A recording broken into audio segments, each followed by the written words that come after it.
31. augustil 2014 oli see päev, kui mina sain ristitud Haapsalu linnas ja Holmi rannas. Ja peale seda ma sain ka Haapsalu baptisti koguduse liikmeks, kus ma ka tollel hetkel siis üles kasvasin.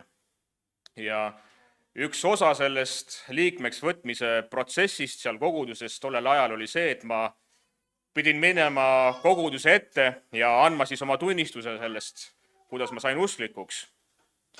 Ja peale seda nad siis otsustasid, kas nad võtavad mind liikmeks või mitte. Ja nad võtsid mind liikmeks. Aga enne seda selles küsimuste voorus mul on siiamaani selgelt meeles, kuidas üks selle koguduse endine kauaaegne pastor küsis minult sellise väga huvitava küsimuse. Ja ta küsis, et kes on Jeesus või kes on Jumal, Sander, sinu jaoks? Ja ma mäletan, et ma mõtlesin ühe hetke ja ma vastasin, et Jeesus on minu jaoks eelkõige minu päästja ja vabastaja. Ja üks teine koguduse liige küsis kohe naljatades otsa, et kas ta on ka sinu kuningas? Ja ma vastasin, jah, ta on minu kuningas ka. Ja nüüd, mida ma oma vastusega ütlesin? Ma ütlesin seda, et Jeesus on minu päästja ja vabastaja. Ja ehkki ma teadsin seda väga hästi, siis ma ei osanud selle peale tulla, et Jeesus on tegelikult midagi palju enamat, midagi palju suuremat kui lihtsalt need asjad. Midagi enamat kui lihtsalt päästja, midagi enamat kui lihtsalt vabastaja. Sellepärast, et Jeesus ja Jumal on meie jaoks, sõed ja vennad, meie karjane.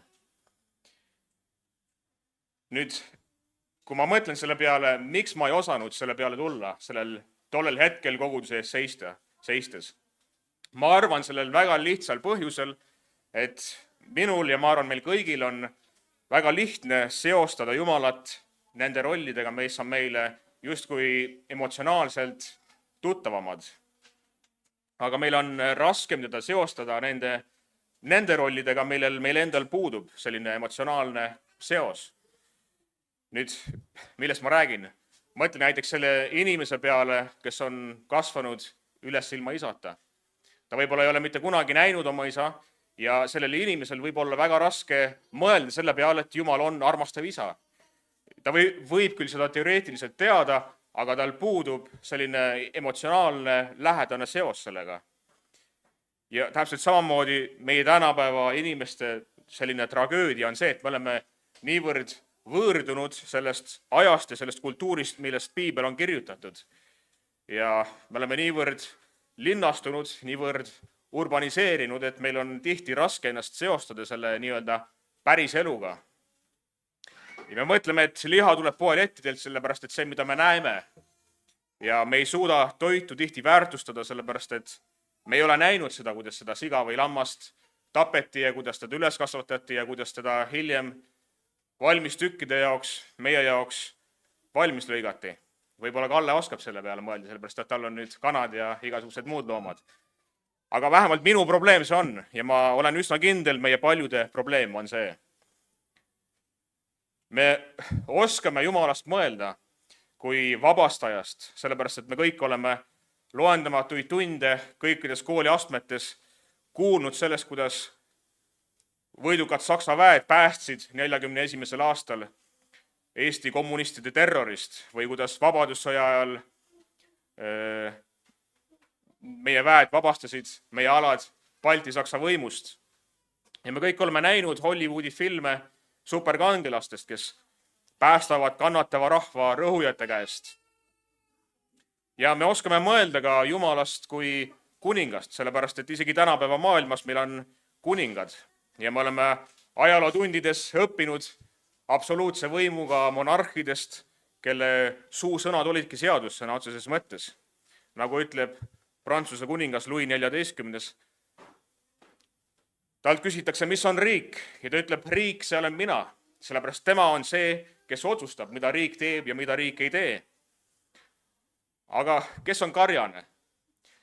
Mingisugune väike, vaene poisike kuskil Kesk-Aasia riigis, nagu me nendest reisiseriaalidest oleme näinud või Ameerika sõjafilmidest.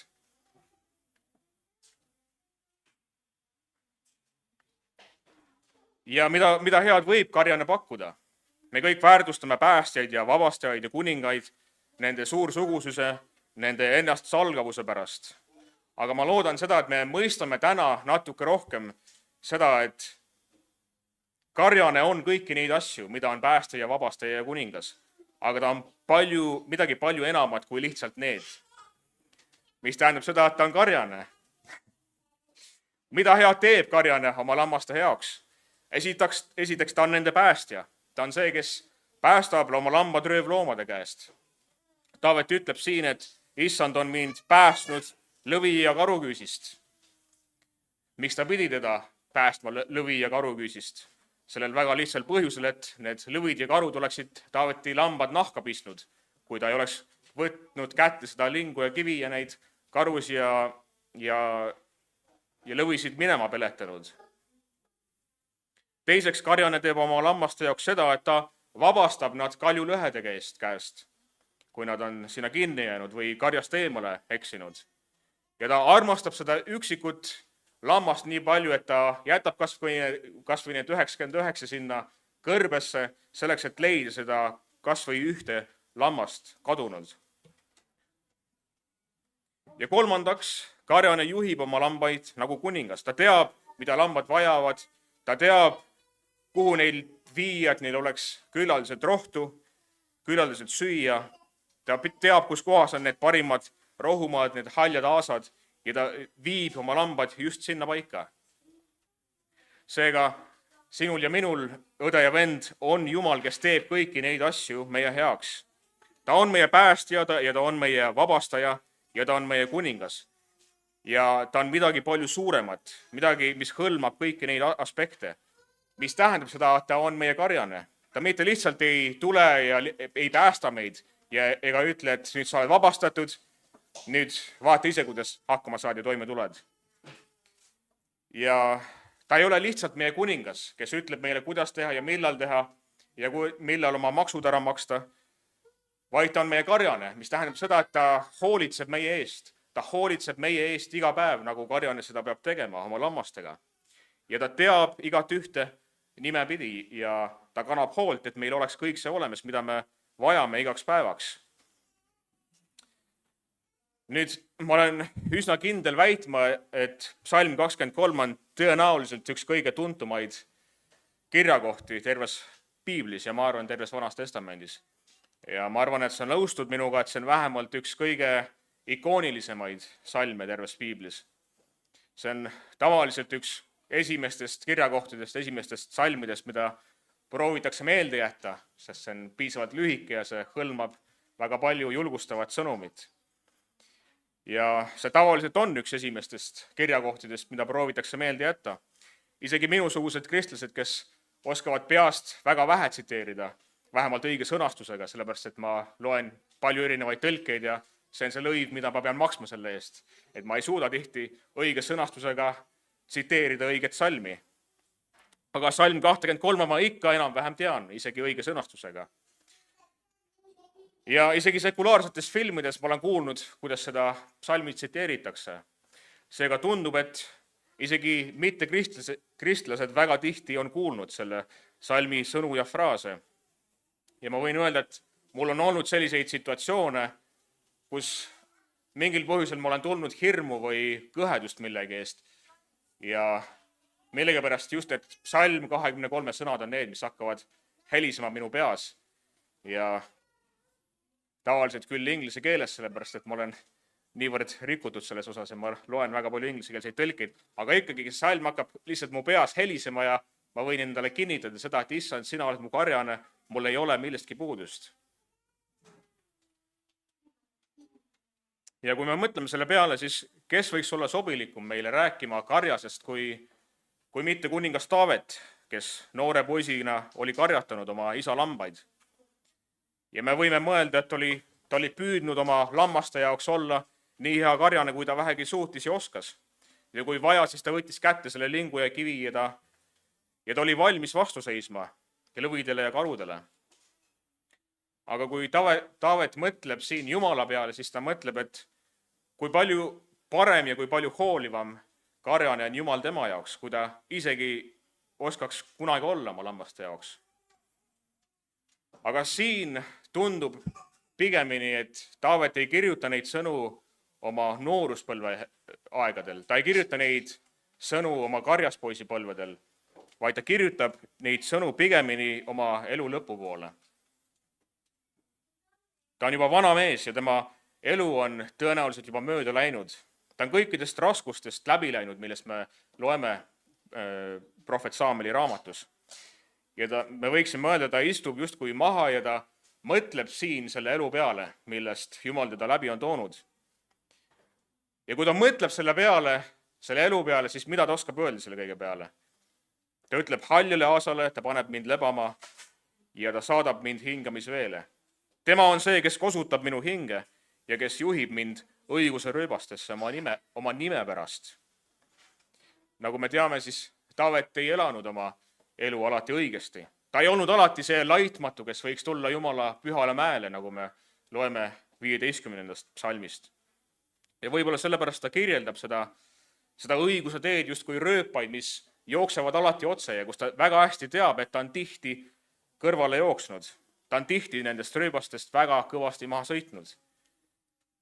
Mõtle, mis juhtub, kui rong sõidab rööbastelt maha. Ta sõidab nendest rööbastest maha, ta rullib üle katuse, kõik need vagunid põrkavad üksteisega kokku, 100 inimesed saavad surma ja see on tragöödia. Ja kui sa loed, õde ja vend, Vanast Testamendis Taaveti elust, siis sa näed, et Taaveti elu tihti oli just selline tragöödia. Mitte sellepärast, mida inimesed temal olid teinud, vaid sellepärast, mida ta ise oli teinud. Ja sellele kõigele vaatamata, mida ta ütleb, et ta juhib teda õiguse rööbastesse. Mitte sellepärast, mida ta on teinud, vaid mida ta siin ütleb. Ta juhib mind õiguse rööbastesse oma nime pärast. See oma nime pärast on midagi, mis on väga korduv ka teistes psalmides. Näiteks psalmis 25 ja psalmis 11 ta ütleb, oma nime pärast, issand, anna andeks mu süütegu, sest see on suur. Ja psalmis 31 ja psalm 4 ta ütleb, sest sina oled mu kalju ja mu mäelinnus ja oma nime pärast sa juhatad mind ja talutad mind. Ja psalmis 79, psalm 9, ta ütleb, aita meid, meie päästa Jumal, oma nime auhiilguse pärast ja tõmba meid välja ning tee lepitust meie pattude eest, oma nime pärast. Seega ma võin sulle öelda, täna kristlane, õde ja vend, kui sina oled Jeesuses Kristuses, siis sa võid olla kindel selles, et Jumal juhib ka sind õiguse rööbastesse. Ja ta kosutab sinu hinge ja ta saadab sind hingamisveele. Mitte sellepärast, mida sa oled teinud või mida sa oled tegemata jätnud, vaid ta teeb seda oma enda nime pärast. Ja ta päästis sind oma nime auks, ta valis sind enne maailma rajamist. Ja nagu apostel Paulus ütleb oma kirjas. Ja me võime kindlad olla, et ta viib lõpuni selle töö, mida ta on alustanud, sellepärast, et ta ei tee seda mitte ühelgi muul põhjusel, kui vaid ja ainult oma enda nime pärast. Ja ma ütlen seda kõike eelkõige iseendale ka. Nüüd Taavet oli ka olnud see mees, kes oli pidanud kogema ka oma elus ebaõiglust ja ülekohut. Kui me mõtleme Taaveti peale, siis me tihti mõtleme nende aastate peale, mil ta oli kuningas.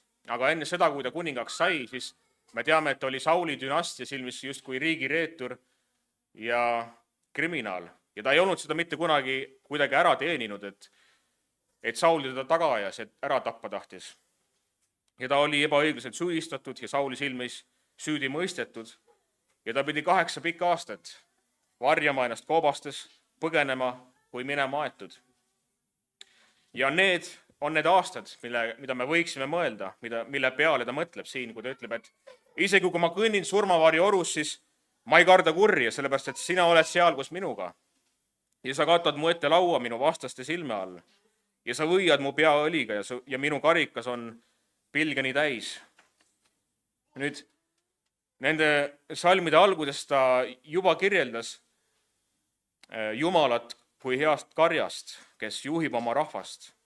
Ja siin nendes viimastes salmides me võiksime mõelda, et ta justkui nagu laiendab seda pilti natukene ja ta kirjeldab Jumalat ka kui üht külalislahket ja heldet võõrustajat, kes hoolitseb oma külalise eest, kes on tulnud tema juurde võõrana. Nagu me teame, siis õliga võidmine oli tollases kultuuris, Lähis-Ida kultuuris väga tavapärane pilt külalislahkusest ja sellisest heldusest, mis meile tundub üsna tavapäratu ja isegi imelik, aga tollases kultuuris see oli väga eriline asi.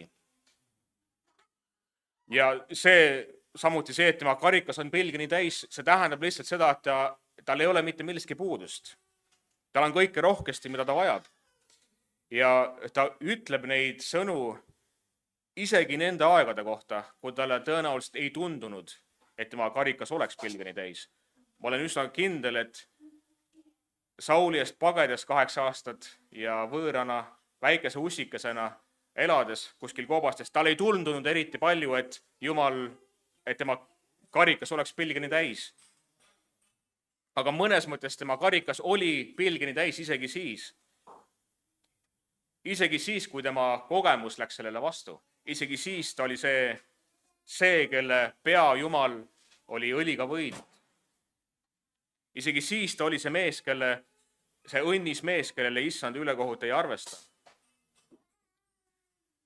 Seega, õde ja vend, tea seda, et issand on sinu karjana, isegi siis, kui ta tundub kaugel. Isegi raskustest läbi minnes ja surmavarju orus kõndides, ta katab sinu ette laua ja sinu karikas on pilgeni täis, isegi siis, kui see läheb vastuollu sinu kogemusega ja sellega, mida sa näed oma silma ees. Ja see ei tähenda kuidagi seda, et me peaksime pisendama oma raskusi, aga pigem lihtsalt seda, et me omaksime seda suurt ja laia pilti, seda Jumala suurt plaani, me näeksime seda. Ja kui sa pead neid sõnu meeles, siis sa võid öelda nagu Taavet psalmis 139 ja psalmis 8, kus ta ütleb sellised sõnad. Kui ma astuksin taevasse, siis sina oled seal. Ja kui ma teeksin endale aseme surmavalda, vaata, sa oled seal. Ja kui ma võtan koidutiivad ja asuksin elama Viimse mere äärde, siis sealgi sinu käsi juhataks mind. Su parem käsi haaraks must kinni. Ja kui ma ütleksin, et katku mind pimedus ja valgus mu ümber saagu ööks, siis pimedus ei oleks pime sinu ees, vaid valgus oleks nagu päev ja pimedus oleks otse kui valgus. Kõige ohtlikum asi on see, kui me hakkame oma teoloogiat kujundama vastavalt oma kogemusele, sellepärast et kui me teeme seda, siis mis juhtub? Esiteks, meie teoloogia muutub kogu aeg ja me oleme nagu tuulte aetavad lainekesed. Ja teiseks, kui me satume raskustesse, mis niikuinii juhtub, siis me pettume, vähemalt emotsionaalselt. Me pettume Jumalas ja me mõnes mõttes justkui hülgame ta oma südames, sellepärast et ta ei ole vastanud meie ettekujutustele või meie vale ettekujutustele. Aga ma tahaksin korraks tagasi tulla siia selle pildi juurde, mida Taavet toob meie ette Jumalast kui ühest külalislahkest võõrustajast. Külalislahkus on midagi väga lihtsat, mida me mõnes mõttes kõik saame pakkuda, kui me väga tahame. See alati nõuab meilt ohvrit, see alati nõuab meilt meie aega, meie energiat, meie raha. Aga samas see on midagi, mida me kõik saame pakkuda, kui me väga tahame. Ja mul endal on selles osas väga paljugi õppida. Minu vanaine Jemima on ausalt kõige külalislahkem inimene, keda ma tean. Ja mul on ausalt temalt väga palju õppida. Ja ma arvan meil kõigil. Aga tihti üks ainus külalislahke tegu võib teha mõne inimese jaoks väga palju. Kunagi üks väga meeldejääv külalislahke tegu ühe pastori poolt minu elus oli siis, kui ma käisin kunagi Austraalias ja ma elasin Sydney linnas, ma käisin seal ühes koguduses, kus teenis üks vana šoti pastor ja mulle tundus, et ta peaaegu oma abikaasaga, nad peaaegu igal pühapäeval kutsusid 10 või 15 inimest endale külla ja nad võõrustasid neid ja ka minul oli väga mitmel korral võimalus osa saada nende külalislahkusest. Ja neil oli suur laud, mis oli alati pilgeni täis, sest see pastor oli kunagi töötanud kokana ja neil olid alati kõige paremad palad laua peal. Ja see šoti pastor, kes oli üsnagi jutukas mees, ta tegi oma šoti nalju ja ma ei mäleta ausalt alati, mida ta rääkis oma õhtusel või hommikusel teenistusel. Aga mida ma mäletan selgesti oli see, et nad olid väga külalislahked inimesed. Ja paraku on nii, et meie sõnad tihti lähevad meelest ära, aga külalislahkus ja armastus on see, mis ei lähe inimestele meelest ära. Eriti siis, kui me oleme külalislahked võõrastu vastu. Need, kes on tulnud siia kas või meie hulka, kellel ei ole oma perekondi, kellel ei ole oma sõpru võib-olla siin. Ja kui meie nende vastu külalislahkust ei näita, siis keegi muu seda ka ei tee. Aga samas mõtle, kui hea karjane meie vastu on Jumal, kes näitab meie vastu heldust, kes katab sinu ette laua selleks, et sinu laud oleks pilgeni täis, et sinu karikas oleks pilgeni täis. Ja kui Jumal meie vastu nii helde on olnud, siis ja nii külalislahke on olnud, siis kas mitte meiegi ei peaks sellised olema? Ma arvan, et me peaksime. Ja ma arvan, et mina ise peaksin väga rohkem selline olema. Me peaksime olema palju külalislahkemad, palju heldemad oma võõraste vastu, kes tulevad siia meie keskele. Ja samas me peaksime olema väga palju külalislahkemad, väga palju heldemad oma abikaasade vastu. Ma arvan, et mina ise peaksin palju rohkem selline olema. Sellepärast, et ka apostel Paulus kutsub meid ülesse Rooma kirja 12. peatükis ja salmis 13. Ta ütleb, abistage pühasid nende puuduses ja püüdke olla külalislahked. Aga siin Taavet jätkab nendes salmides, kui ta ütleb, ainult headus ja heldus järgivad mind kõik minu elupäevad. Isegi need päevad, mil ta läks läbi surmavarju orust ja ma jään issanda kotta eluajaks. Taavetil oli see kindlus, et Jumal on tugev ja vägev ja et ta viib oma töö lõpuni tema elus. Ja me teame seda, et Jeesus on hea karjane ja ta oskab meid juhtida kõige paremal ja kõige imelisemal viisil, sellepärast et ka tema isa oli olnud siin elus talle heaks karjaseks. Ta oli andnud talle jõudu, tuge ja ta oli katnud kõik tema vajadused, nii vaimulikud kui ka füüsilised. Seega õde ja vend, Jeesus teab, kes on hea karjane, mitte lihtsalt sellepärast, et ta on Jumal ja ta teab kõike niikuinii, aga Jeesus teab, kes on hea karjane oma enda kogemusest, oma enda elust, sellepärast et tema taevane isa oli juhtinud Jeesust siin elus läbi nende raskuste, mida ta ise pidi kogema, olles inimene, olles samasugune inimene, nagu meie oleme. Seega me ei pea muretsema, mida süüa, mida juua, millega riietuda, sellepärast, et meie taevane isa teab, et me kõiki neid asju vajame. Ühelt vanalt naiselt olla kordadelt küsitud, et kuidas sinu elu on olnud? Kas on olnud palju täis raskusi ja muresi ja hädasid? Ja see vana naine vastas, et muidugi minu elu on olnud täis raskusi ja hädasi ja muresid, aga enamus nendest muredest ja hädasest ei ole mitte kunagi juhtunud.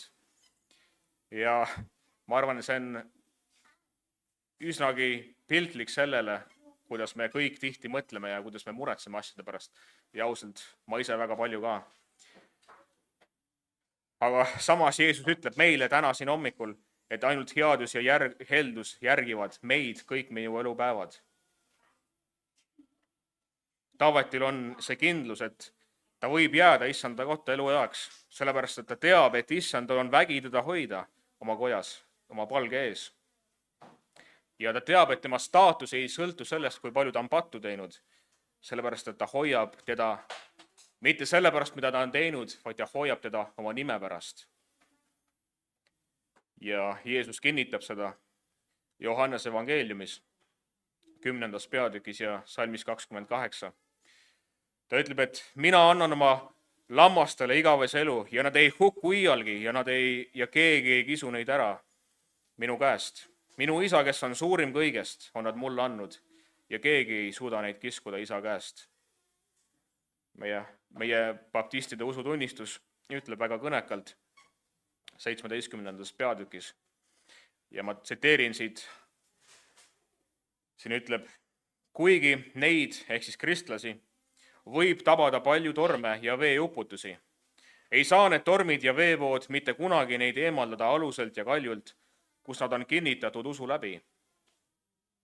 Samas võib nende kogemus Jumala valguse ja armastuse nägemisest hägustuda mõneks ajaks uskmatuse ja saatana kiusatuste kaudu. Aga Jumal jääb siiski samaks ja kindel on see, et Jumala vägi hoiab neid päästeks, et nad võiksid olla Jumalale ostetud ja talle kuuluda.